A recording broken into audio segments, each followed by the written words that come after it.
setuju. Ketemu lagi di biologi kelas. Hari ini kita akan membahas materi lanjutan masih di bab terakhir biologi yaitu metabolisme ya, tentang metabolisme sel di dalam tubuh. Nah, setelah minggu lalu misal saya membahas apa itu metabolisme pencernaan, baik pencernaan karbohidrat, protein, dan pencernaan lemak di dalam tubuh. Hari ini misal saya akan menjelaskan bagaimana sistem pencernaan makanan, baik itu karbohidrat, lemak, dan protein di dalam tubuh. Anak-anak, bisa saya ingetin lagi, makanan adalah sumber energi bagi tubuh yang sudah dikemukakan pada pembahasan sebelumnya kan. Nah, makanan masuk ke dalam tubuh akan mengalami perombakan dari ibaratnya dari yang bentuknya besar kan kita kunyah-kunyah jadi menjadi molekul yang lebih sederhana gitu ya anak-anak ya. Nah, perombakan ini akan menghasilkan sejumlah energi untuk aktivitas kamu, agar kamu kuat untuk melakukan semua aktivitas yang terjadi pada kehidupan kamu sehari-hari. Nah, zat makanan yang berperan sebagai sumber energi kemarin sudah kita bahas ada karbohidrat, lemak, dan protein. Untuk itu, kita membahas bagaimana proses karbohidrat, lemak, dan protein itu berubah menjadi sebuah energi dengan melalui sistem pencernaan kita. Pertama, ada pencernaan karbohidrat dalam tubuh anak-anak. Karbohidrat itu anak-anak dicerna oleh usus. Nah, usus akan diserap akhirnya di dinding usus halus ya dalam bentuk monosakarida anak-anak namanya.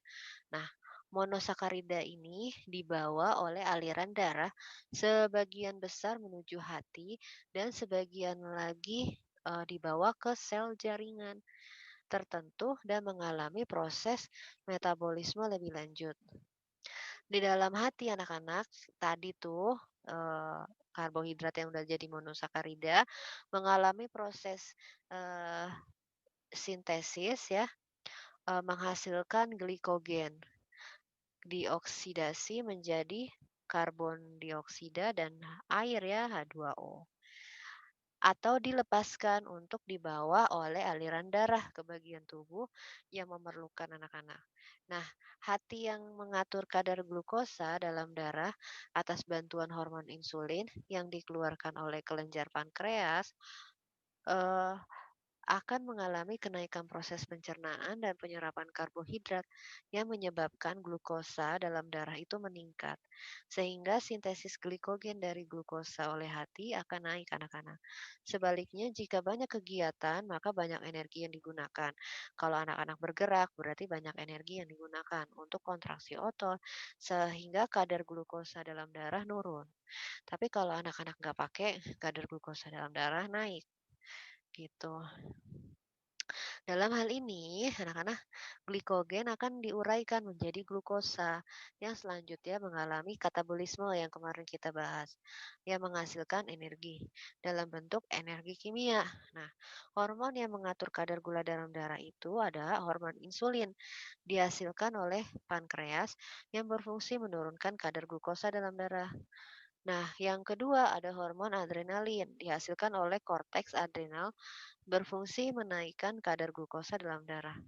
Nih, adrenalin itu dipacu nanti ketika kamu menaikin sesuatu mainan yang ekstrim atau kamu habis berlari sehingga membuat kamu berdebar-debar. Itu kan hormon adrenalin kamu langsung tinggi, Nana, di dalam darah.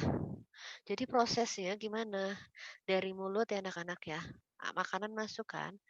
Di mulut itu ada enzim yang mengubah di mana amilum dibantu oleh enzim pitialin menjadi maltose, molekulnya namanya. Lalu anak-anak setelah dirubah seperti ini masuklah ke lambung. Di lambung nanti diolah lagi, lalu masuk ke usus halus ya. Di situ ada amilum dibantu dengan enzim amilase jadi maltose dan di usus halus ya ada 3 proses di mana maltase menjadi gula, glukosa, glukosa. sukrosa, sukrosa fruktosa, dan glukosa, laktose, laktose, galaktosa, dan glukosa. Ini masing-masing enzim ini anak-anak yang ngubah makanan sesuai dengan bahan-bahan makanannya gitu ya. Hmm. Nanti yang akan digunakan lagi gitu sebagai energi untuk kita.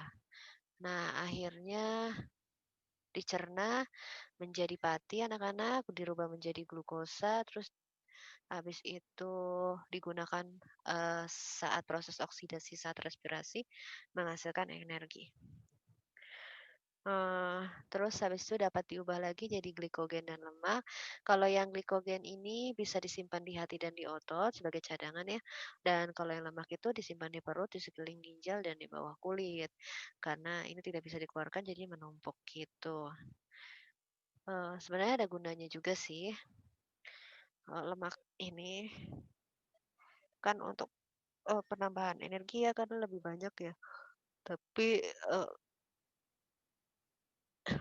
hal negatifnya ketika yang banyak itu, berlebihan dikonsumsinya akan menumpuk dan tidak dapat dicerna dengan baik oleh organ pencernaan kita gitu, sehingga tertimbun, eee, di bawah perut, di sekeliling ginjal, dan di bawah kulit, yang akan nanti dampak kepanjangannya menyebabkan berbagai macam penyakit di dalam tubuh. Lalu yang kedua, ada proses pencernaan protein di dalam tubuh anak-anak. Di dalam tubuh, protein diubah jadi asam amino oleh beberapa reaksi hidrolisis. Hidrolisis itu menggunakan air ya anak-anak ya. Tadi kan karbon dioksida itu masuk ke usus ya, dan dirubah menjadi beberapa enzim, maltose, milase gitu ya, jadi fruktosa, glukosa. Nah, kalau sedangkan protein ini prosesnya, enzim-enzim yang bekerja itu ada hidrolisis protein antara lain pepsin, tripsin, kemotripsin, karbopeptidase, dan aminopeptidase. Nah, di sini protein yang telah dipecah ini menjadi asam amino, kemudian diserap anak-anak melalui usus halus dan sampai ke pembuluh darah. Setelah diserap nih anak-anak masuk ke dalam pembuluh darah, sebagian besar digunakan oleh jaringan, di, eee, seluruh tubuh kita. Sebagian lain mengalami proses pelepasan gugus amin yang mengandung nitrogen di hati anak-anak. Proses pelepasan gugus amin ini dikenal dengan deaminasi protein. Misalkan ya, kita makannya ikan nih anak-anak, kan dihancurin ya menjadi bubur Kim kayak gini, akhirnya jadi molekul yang lebih kecil anak-anak, molekul protein. Habis itu, nanti dipecah menjadi dengan enzim erepsin, udah dipecah anak-anak diserap nih oleh concat usus halus. Nah, langsung diserap oleh jaringan untuk berbagai keperluan, dalam fungsi protein tersebut ya. Tadi kan udah dirubah nih jadi asam amino ya, dari molekul protein terus habis itu jadi asam amino oleh enzim RS ini dipecah lagi, masuk deh. Nah, terus akhirnya jadi NH2 nih anak-anak nih. Dan senyawa organik sederhana dikeluarkan ginjal. Nah, yang dikeluarkan ginjal tuh pipis ya anak-anak ya, urea atau amonia. Gitu siklusnya. Tapi yang jadi kalau misalkan yang nggak dibantu enzim erepsin, asam aminonya nih anak-anak diaminasi dalam hati. Jadi, protein itu masuk di dalam hati anak-anak. Atau bahasa hatinya tuh kan organnya liver ya. Nah, jadinya berubah jadi asam keto, sehingga, dia masuk ke siklus asam sitrat seperti metabolisme karbohidrat gitu. Nah, protein yang tidak dapat disimpan di dalam tubuh, sehingga berlebihan protein akan segera dibuang atau diubah menjadi zat lain. Zat sisa hasil penguraian protein yang mengandung nitrogen anak-anak akan dibuang bersama ini nih, pipis kita, air seni. Dan, zat sisa yang tidak mengandung nitrogen akan diubah menjadi karbohidrat lagi nih. Masuk lagi gitu ya, karbohidrat dan lemak lagi gitu. Karena proses oksidasi 1 gram protein dapat menghasilkan energi 4 kalori. Nah, tapi kelebihan protein dalam tubuh dapat mengakibatkan pembekakan hati dan ginjal karena beban kerja organ tersebut, lebih berat dalam menguraikan protein dan mengeluarkan melalui air seni. Ibaratnya nih kayak gagal ginjal gitu ya anak-anak ya penyakitnya. Nah, jadi sehingga si ginjal ini nggak bisa memproduksi pipis itu. Tapi itu yang kelebihan protein. Kalau yang kekurangan protein, anak-anak ini bisa menimbulkan penyakit kwashiorkor sama marasmus, di mana kekurangan protein ini gangguannya terjadi busung lapar, bisa hunger atau yang disebut bahasa Inggrisnya hunger oedema (HO). Ada dua bentuk nih busung lapar ya anak-anak, kwashiorkor sama si marasmus. Tuh, kalau kwashiorkor itu nanti perutnya jadi buncit anak-anak, buncit ke depan terus mengeras gitu ya. Hanya bagian perut aja yang membuncit, selebihnya itu badannya kurus. Dan tapi kalau yang marasmus itu benar-benar kering banget sampai kelihatan tulang-tulangnya. Itu akibat kekurangan protein. Nah, untuk pencernaan yang ketiga ada pencernaan lemak dalam tubuh. Di dalam tubuh lemak mengalami metabolisme yang dihidrolisis dari asam lemak dan gliserol dengan bantuan enzim lipase anak-anak.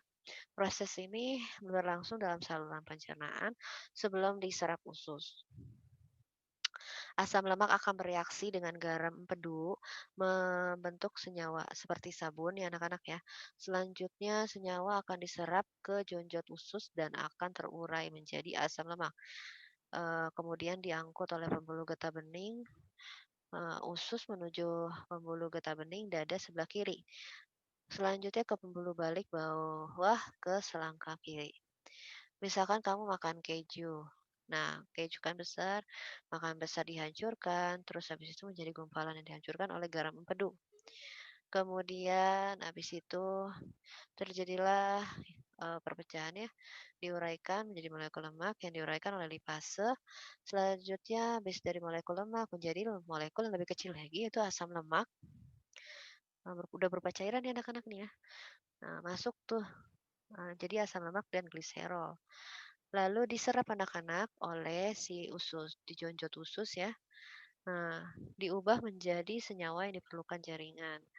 Di bawah ke darah atau jaringan organ, diproses hidrolisis lagi. Sebagian besar simpan dalam jaringan adiposa, terus sisanya diekskresikan atau dikeluarkan melalui ginjal berupa air ya H2O dan paru-paru berupa karbon dioksida. Itu anak-anak produknya kalau dari lemak. Akhirnya lemak dikirim di tempat penimbunannya ke hati dalam bentuk lesitin untuk dihidrolisis menjadi asam lemak dan gliserol. Selanjutnya gliserol akan diubah menjadi gula otot atau glikogen.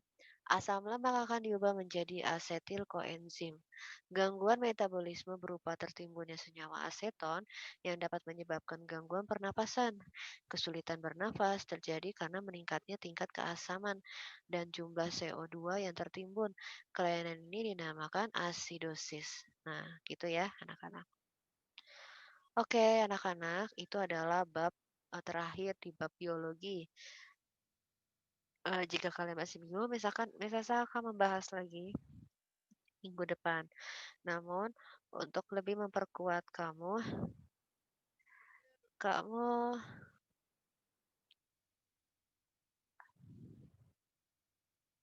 harus mengerjakan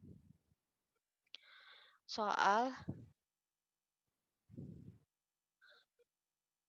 nomor 4, 5, dan 6 pada halaman 215.